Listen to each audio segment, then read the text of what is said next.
Yan guys, gagawa kami ng CR guys, mga kabakit. So gagawa kami ng CR dito dahil malapit na itong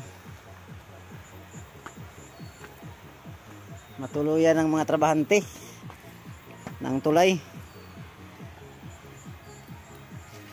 Yan guys.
So ayun mga kabakit, yung gulong ng ating gawing safety tank ng CR natin.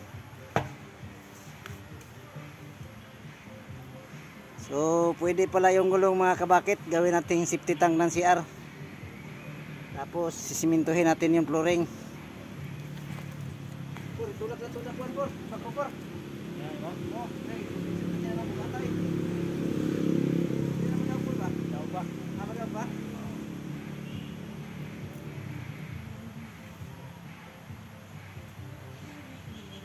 Ayos nyo, ang tapunan mo na itong pilitan eh. Oo, tapunan mo na. Andalong na ako.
Kabakit, na plaster din natin yung safety tank, septic. Ayun. So gulong po ang ginamit namin mga kabakit sa paggawa ng septic tank ng CR. So lalagyan naman natin yun ng bowl mga kabakit, o iniduro. Katapos ay ating sisimintuhin yung flooring.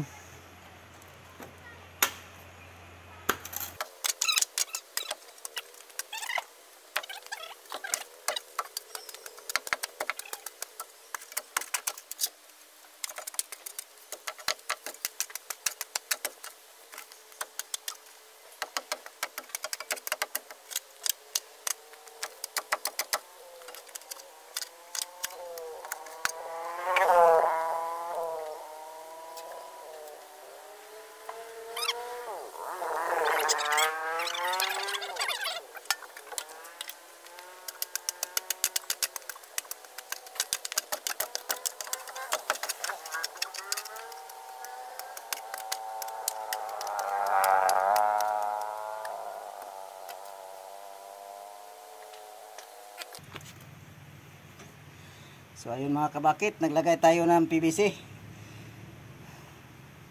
patungo dun sa septic. So dito po paplastar natin yung bowl o inodoro.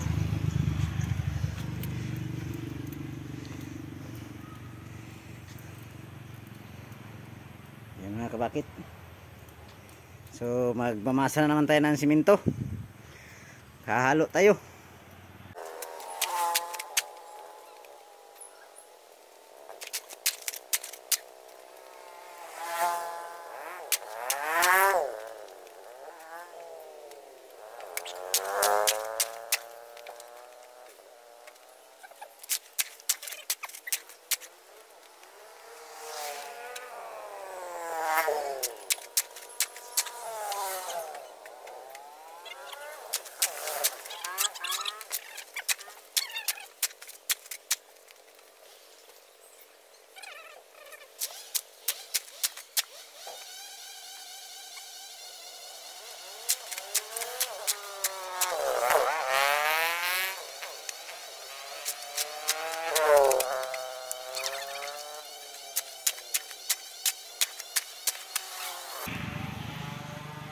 So mga kabakit,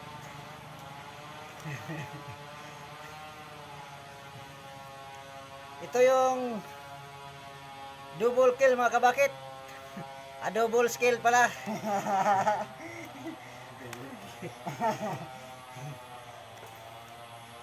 Double skill pala mga kabakit. So round tayo sa trabaho mga kabakit. Baka may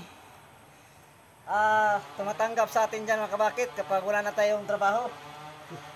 So apply ako dyan sa inyo mga kabakit. Wala round po ito. Pwede po gawin yung spatter to.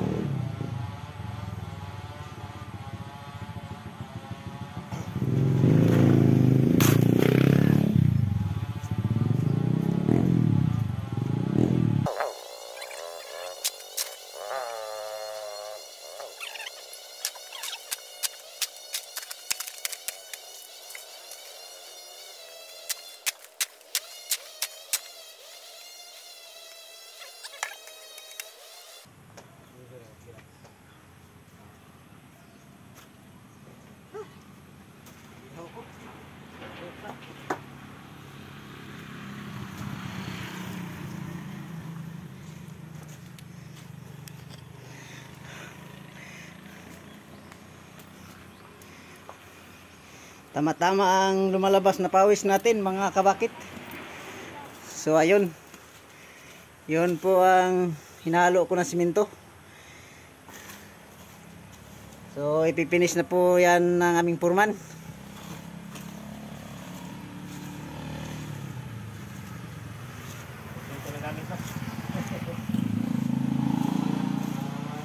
So yun, di basta-basta yung ginagamit niyang plansa. Pangplansa ng simento, kahoy po.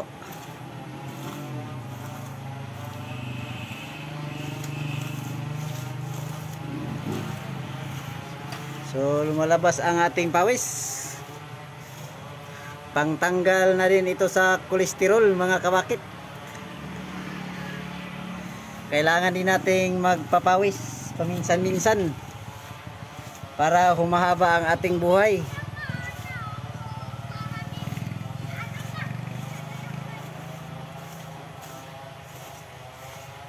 Okay, Japon po.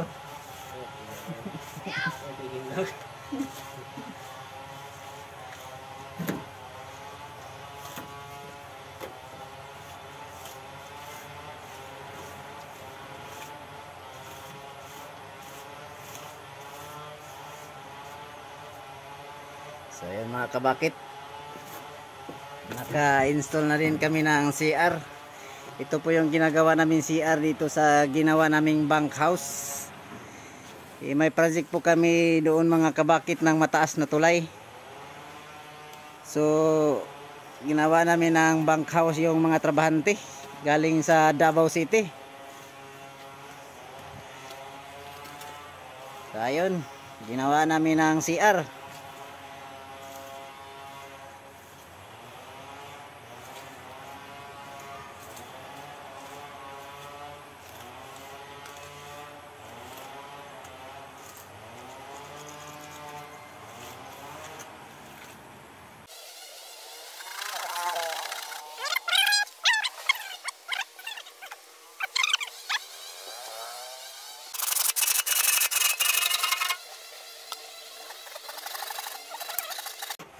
Automatic na po ito mga kabakit.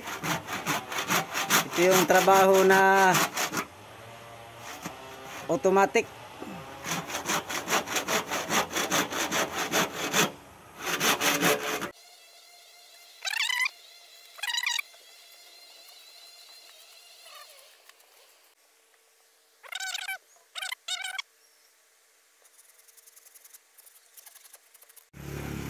So ayun mga kabakit, ilalagay na namin yung baul o iniduro.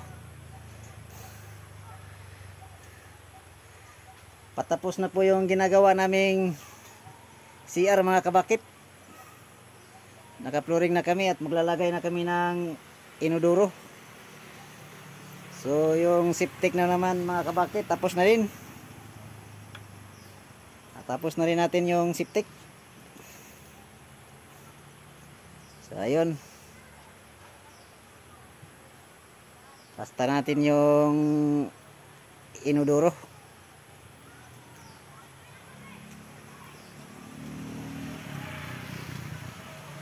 So pinapawisan po tayo ng maraming singot mga kabakit.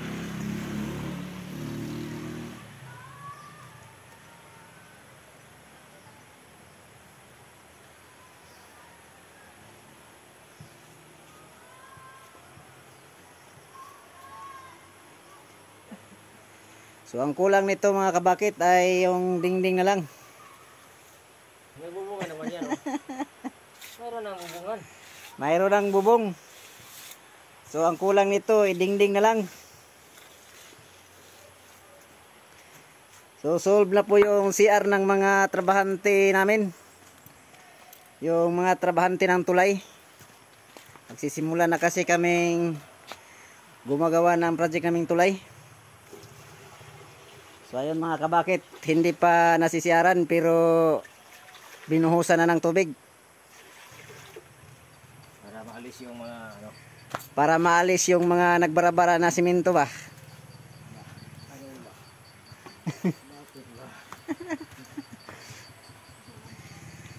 So yung kuryente mga kabakit, may ilaw na rin. Ayun.